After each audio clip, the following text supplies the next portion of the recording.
Hello everybody, this is Moses from ZAATARGARDENS, and this is episode 54 of Gardening Without Edits. Let me turn it around really quick. I'm gardening with my daughter. She's picking blueberries right now.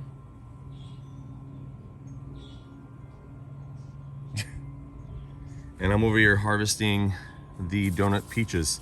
So what I like to do to harvest is, this is a Trader Joe's bag, canvas bag. I hang it on my neck. Right here, let me just swing it around. You can see, hopefully you can see the bag on my neck.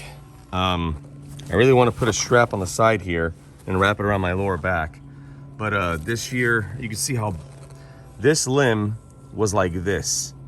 It's bowed down that much because of all the fruit. You can see how much fruit I got to harvest. And I got to do jam. I can't find enough people to want these pieces of fruit for free, you know, just giving it to them.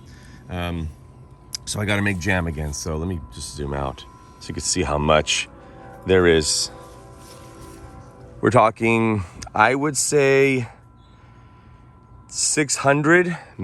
Last year was 800 approximate. And I thinned, this year again, I thinned at least 500 fruit off this tree. So yeah, really cool. So this is the way, let's see if I could just zoom out. There we go. This is the way I like to harvest. So you could have two hands free and harvest. You don't have to put the bag down. You don't want to damage the fruit. You want to pick the fruit.